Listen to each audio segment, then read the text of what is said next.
जो परीक्षा हुई है वो 19 से 21 सितंबर को हुई थी। उसमें 21.17 लाख अभ्यर्थियों ने हिस्सा लिया, जो कि लगभग 86% अटेंडेंस थी। बहुत ही संतोषजनक थी। 6 पारियों में परीक्षा हुई थी और खुशी की बात है ये परीक्षा बिल्कुल शांतिपूर्ण पर संपन्न हो गई।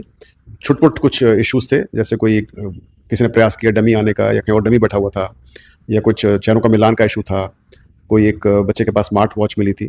ऐसे करके छुटपुट थी, लेकिन ज़्यादा कोई इशू नहीं था और मुझे बहुत खुशी है कि सब कुछ ठीक हो पाया। और इसका जो सब श्रेय जाता है वो 38 जिला प्रशासन को जाता है, जिन्होंने परीक्षा अच्छे से करवाई, शांतिपूर्वक करवाई, और साथ साथ में कैंडिडेट्स को भी, जिन्होंने बहुत ही धैर्य से अपने परीक्षा दी और जो कुछ कमियां थी उनको भी उन्होंने ओवरलुक किया, नज़रअंदाज किया और शांतिपूर्ण तरह से परीक्षा दी।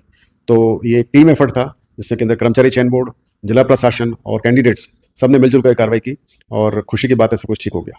सर 6 पारियों में परीक्षा का आयोजन हुआ है, किस तरह से परिणाम तैयार होगा? अब चूंकि ये परीक्षा 6 पारी में हुई है तो नेचुरली इसमें नॉर्मलाइजेशन करना पड़ेगा, और जैसे आप सबको मालूम है कि नॉर्मलाइजेशन के लिए हमने नया फार्मूला इस्तेमाल कर रहे हैं, जो कि हमने जेल प्रहरी परीक्षा से शुरू कर दिया था। उससे पहले हम लोग जेड फार्मूला का इस्तेमाल करते थे, जो कि मीन बेस्ड फार्मूला होता था, लेकिन अब हमने नया फार्मूला अडॉप्ट किया था। उसका नाम है इक्विपर्सेंटाइल फार्मूला, और इस फार्मूले को हम इस्तेमाल करेंगे। जेल प्रहरी में कर चुके हैं, उसका परिणाम बहुत अच्छा रहा था, सभी उससे सेटिस्फाइड थे। अब पटवारी में उसको इस्तेमाल करेंगे, और चूंकि ये परीक्षा 6 पारी में हुई है चतुर्थ श्रेणी की, इसके अंदर भी हम इक्विपर्सेंटाइल फार्मूला यूज़ करेंगे, और मुझे उम्मीद है कि इसमें से हर शिफ्ट से लगभग बराबर बच्चे पास होंगे। ये डिपेंड करता है कि तो स्कैनिंग का टाइम काफ़ी लगेगा, क्योंकि 21 लाख बच्चों की ओवर शीट को स्कैन करना होता है तो काफ़ी वक्त लगता है। बीच में काफ़ी छुट्टियां हैं, दिवाली का माहौल है, तो टाइम लगेगा उसके लिए। दूसरी बात है कि चूंकि 6 पारी की परीक्षा, तो 6 पेपर की वैलिडेट करना, उसकी जांच करना, उसको निकालना, और फिर उसके ऊपर ऑब्जेक्शन करना, ऑब्जेक्शंस इनवाइट करना। अब डिपेंड करता है कितने ऑब्जेक्शंस आते हैं, कितने क्वेश्चन पे ऑब्जेक्शन आते हैं। यदि ज़्यादा नहीं होंगे तो टाइम कम लगेगा, ज़्यादा होंगे तो टाइम ज़्यादा लगेगा। बाकी पूरा प्रोसीजर, चाहे परीक्षा 100 बच्चे करें, चाहे इसमें 1 लाख बच्चे हों, पूरा प्रोसेस वही होता है परिणाम निकालने का। तो सिर्फ जो टाइम ज़्यादा लगता है वो लगता है या तो स्कैनिंग के अंदर, या फिर क्वेश्चन पे कितने ऑब्जेक्शन लगते हैं उसके ऊपर। तो उस पर डिपेंड करेगा कि कब तक हम इसको कर पाएंगे। हमारा वैसे प्रयास दिवाली से पहले करने का था या है अभी भी, लेकिन डिपेंड करता है कितने ऑब्जेक्शन आते हैं और क्या रहता है। जारी करने का प्रयास चल रहा है अभी। उसके अंदर कुछ उसमें कुछ इश्यूज थे, खास करके एक्स सर्विसमैन के पदों के लेकर, बैकलॉग पदों को लेकर, तो उस पर कार्रवाई चल रही है।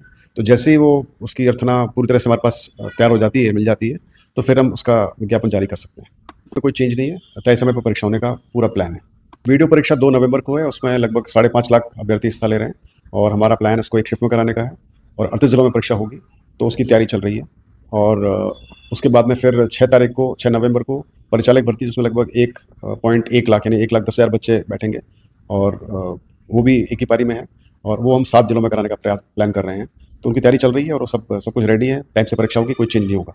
आप सब देख चुके हैं, जैसे अभी आज न्यूज़पेपर में पढ़ा था हमने कि एक कैंडिडेट, एक टीचर जो पिछले 28 साल से वो सर्विस में था, उसको रिटायरमेंट के सिर्फ 7 दिन पहले उसको अभी निलंबित किया गया है, क्योंकि उसने एक फर्जी बीएड डिग्री लगाई थी जो पकड़ी गई। तो आपके माध्यम से बोलना चाहूँगा कि आप तैयारी करें, अपने खुद की मेहनत पर भरोसा रखें, और आपके पास यदि पात्रता की शर्तें पूरी करें तभी आप परीक्षा में बैठें। यदि आप पात्रता की शर्त पूरी नहीं कर रहे हैं, आपने कोई फर्जीवाड़ा करने की प्रयास किया है, गलत कैटेगरी में बैठने का प्रयास कर रहे हैं, तो आप पकड़े जाएंगे और आपको नुकसान होगा। तो अच्छा होगा कि आप बाद में नया फॉर्म भरें और सही चीज़ें लिखें। इसके अंदर हमने ऑब्जेक्शंस मिले हैं और काफ़ी सारे ऑब्जेक्शंस हैं, तो ऑब्जेक्शन निकलने के बाद ही बता सकते हैं। एक्चुअली डिपेंड करता है, ऑब्जेक्शन को निस्तारण बहुत जरूरी होता है, क्योंकि उसके लिए एक्सपर्ट्स को बनाना पड़ता है, एक्सपर्ट्स की अवेलेबिलिटी होती है, तो कई सारी चीज़ें इसमें देखनी पड़ती है। तो यदि हमारे ऑब्जेक्शन ज़्यादा नहीं होते हैं तो कम होते तो जल्दी होता है, ज़्यादा होते हैं और उसमें एक्सपर्ट्स मिल जाते हैं तो फिर दिक्कत नहीं होती है।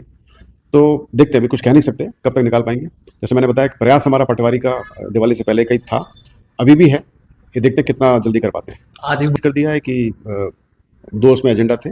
एक तो था L2 की डीवी की लिस्ट, इंग्लिश सब्जेक्ट के लिए और साइंस के सब्जेक्ट के लिए।